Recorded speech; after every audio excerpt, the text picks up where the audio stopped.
Hello बच्चों, SV children academy की online classes में आपका स्वागत है। एग्रीकल्चर केमिस्ट्री 12th के अंदर हम लोग जीवांश पदार्थ के बारे में पढ़ रहे थे। जीवांश पदार्थ का मतलब कि जीव, ऑर्गेनिक सब्सटेंस, जीवांश पदार्थ। तो देखिए, जीवांश पदार्थ जो है वो क्या था, उसकी संरचना के बारे में हमने बात करी। अब हम बात करेंगे जीवांश पदार्थ को विच्छेदन करने वाले, विच्छेदन को प्रभावित करने वाले कारकों की। विच्छेदन करने वाले कारक कौन से हैं, इनके बारे में तो हम ऑलरेडी पढ़ चुके हैं लास्ट वीडियो के अंदर। आज हम बात करेंगे जीवांश पदार्थ के विच्छेदन। विच्छेदन का मतलब मैं आपको ऑलरेडी समझा चुका हूं, होता है डीकंपोजिशन। जीवांश पदार्थ के विच्छेदन को प्रभावित करने वाले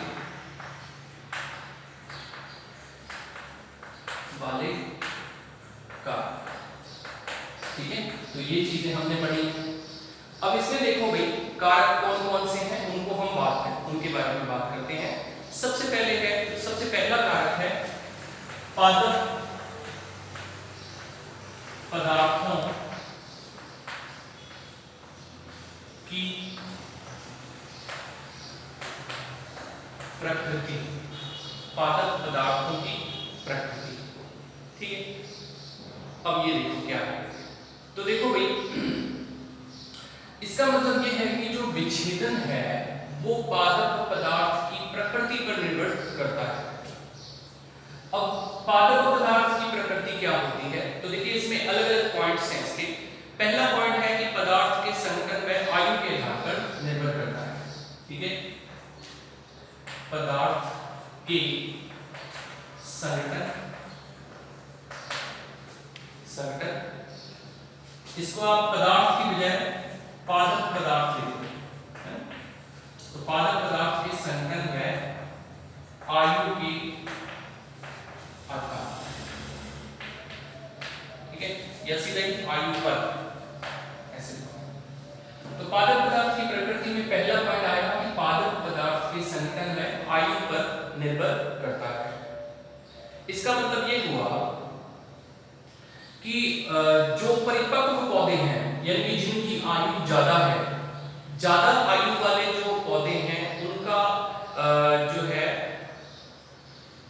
विच्छेदन जो है वो धीरे होता है, जबकि जो छोटी आयु के पौधे हैं उनका विच्छेदन जो है वो जल्दी होता है। उसके पीछे भी एक कारण है कि जो छोटी आयु के पौधे होंगे, आपको पता है कि वो कोमल त्वचा होती है, कोमल उनकी कोशिकाएं कोमल होती हैं, तो इस वजह से उनका विच्छेदन आसानी से हो जाता है। जबकि जिन पादपों की आयु ज्यादा होगी, जो कठोर वृक्ष होते हैं, उनका विच्छेदन आसानी से नहीं होता, या हम कह सकते हैं कि उनकी विच्छेदन की जो प्रवृत्ति है वो धीमी होती है। तो ये बात क्लियर होगी कि आयु पर और संगठन पर। संगठन जो है आयु के साथ साथ क्या होता जाएगा, चेंज होता जाएगा। जैसे कि एक कोमल पौधा है, छोटी आयु का पौधा है, तो उसका संगठन कुछ अलग प्रकार का होता है, लेकिन जैसे जैसे उसकी आयु बढ़ती है वैसे वैसे क्या होता जाता है कि उसका जो संगठन है वो चेंज होता जाता है, ठीक है। इसके अंदर हम ये कह सकते हैं परिपक्व पौधे, ठीक है, इनका विच्छेदन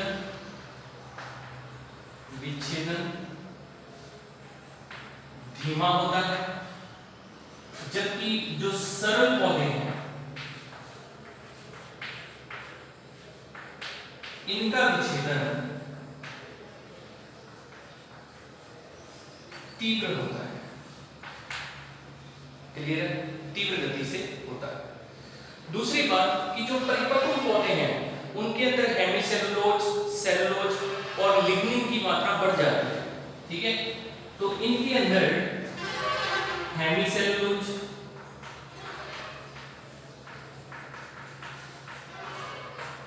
सेलुलोज और लिग्निन, इनकी मात्रा बढ़ती है। इनकी मात्रा बढ़ जाने की वजह से, तीर का निशान ऊपर की तरफ, इसका मतलब मात्रा बढ़ती है, तो इनकी मात्रा बढ़ने की वजह से जो इसका विच्छेदन है वो धीमी गति से होगा। हम जब जब भी इनको पढ़ेंगे तो इनकी वजह से विच्छेदन जो है उसकी दर धीमी हो जाती है।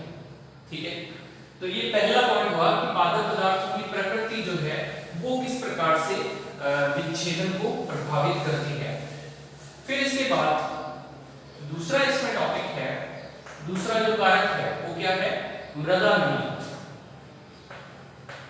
मृदा नमी, ठीक है, तो मृदा नमी जो है वो किस प्रकार से प्रभावित करती है। एक्चुअल में अत्यधिक नमी विशिष्ट अवस्था में जीवांश पदार्थ जो है उनका विच्छेदन कम होता है। तो हम कह देंगे कि मृदा नमी और विच्छेदन इनके बीच में ये संबंध रहेगा, यानी कि मृदा में नमी ज्यादा होगी तो विच्छेदन क्या होगा, कम होगा, और अगर नमी कम होगी तो विच्छेदन अधिक होगा। अधिक नमी जब होती है इसका कारण देखिए कि जब मृदा नमी अधिक होती है, अधिक होने की वजह से ऑक्सीजन जो है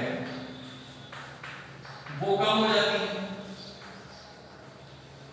ठीक है, ऑक्सीजन कम हो जाती है। ऑक्सीजन कम होने से जीवों की क्रियाशीलता कम होती है, क्रियाशीलता कम होती है। क्रियाशीलता कम होने से फिर जो विच्छेदन है वो कम होता है। ठीक है, ये इसका रीजन है, ये कारण है इसका। तो इस प्रकार से आपने ये देख लेना कि विच्छेदन कम हो रहा है, कारण क्या है, ऑक्सीजन कम क्यों हो रही है। ऑक्सीजन कम इसलिए हो रही है क्योंकि मृदा में नमी ज्यादा है। तो ये सारे कारण जो है वो इस प्रकार से इसको प्रभावित करते हैं। फिर इसके बाद में दूसरा कारक जो है वो है मृदा में वायु का संचार। ठीक है, तीसरा कारक जो है वो है मृदा में वायु संचार। ठीक है, वायु का संचार।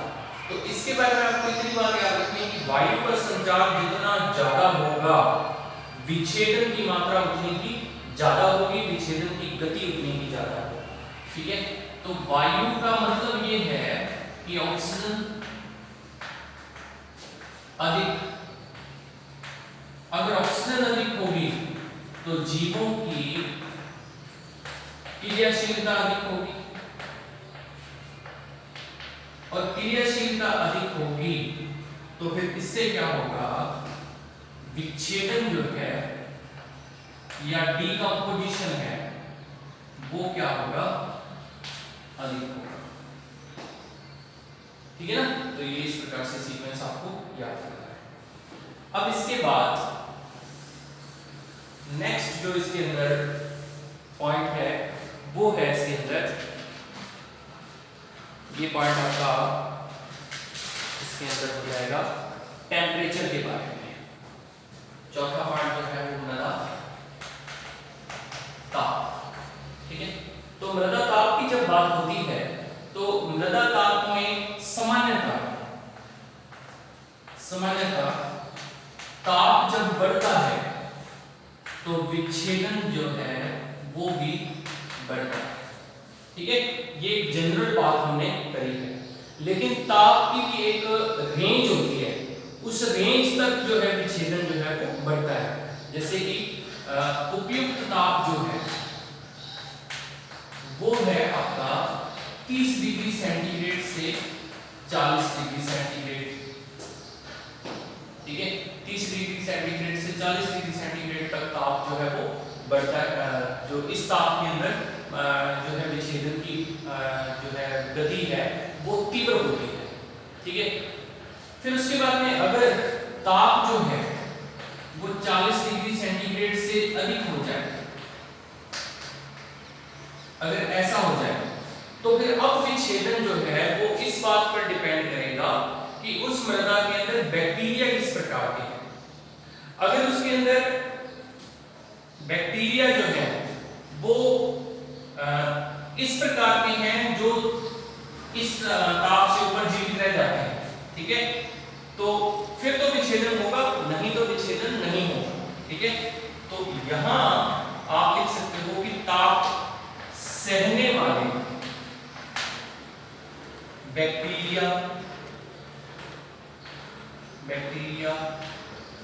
और फंजाई, ठीक है, आदि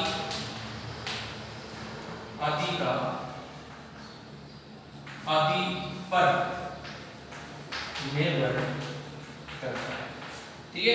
यानी 30 डिग्री से 40 डिग्री तक तो विच्छेदन होगा, लेकिन 40 से अगर ऊपर टेम्परेचर होता है तो फिर ये इस बात पर निर्भर होगा कि बैक्टीरिया किस प्रकार के हैं। अगर वो 40 डिग्री सेंटीग्रेड से ऊपर जिंदा रह जाते हैं तो वो विच्छेदन करेंगे, नहीं तो फिर विच्छेदन की जो गति है वो क्या हो जाएगी, कम हो जाएगी, ठीक है। फिर उसके बाद में पांचवा जो इसके अंदर कारक है वो है मृदा में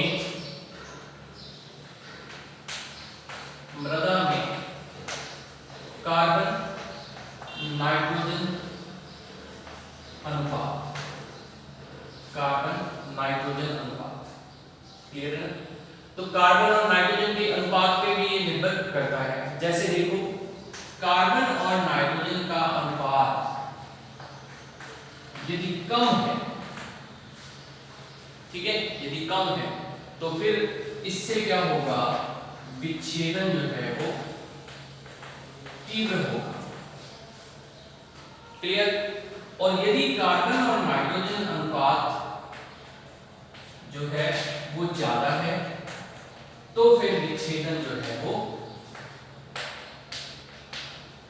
कम होगा, ठीक है। तो ये आपने इसमें याद रखना है। फिर इसके बाद में छठा जो पॉइंट है वो है पीएच।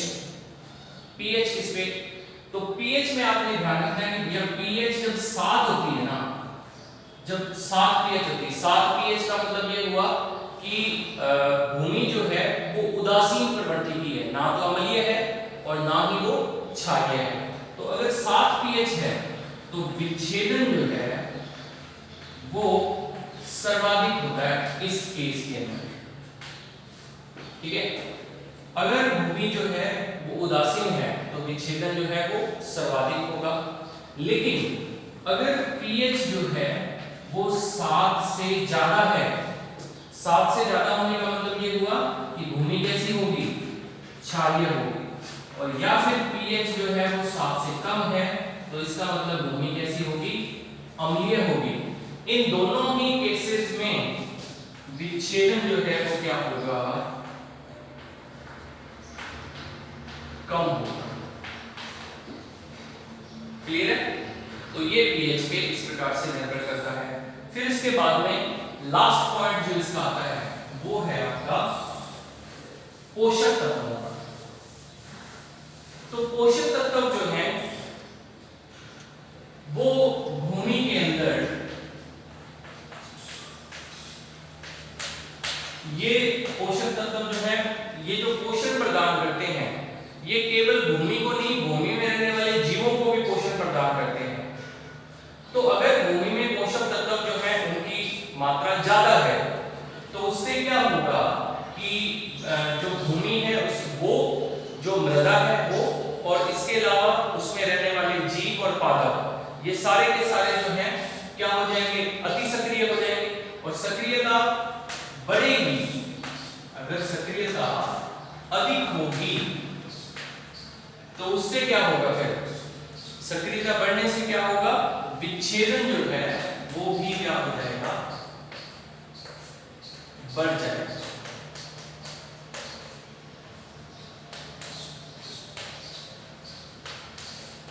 विच्छेदन की गति भी बढ़ जाएगी। तो ये हमने कुछ पॉइंट्स पढ़ लिए कि जीवांश पदार्थ जो है उसके अपघटन को, उसके डीकंपोजिशन को या उसके विच्छेदन को कौन कौन से कारक प्रभावित करते हैं। तो आज के लिए इतना काफी है, कल हम किसी नए टॉपिक के साथ फिर मिलेंगे। Thank you.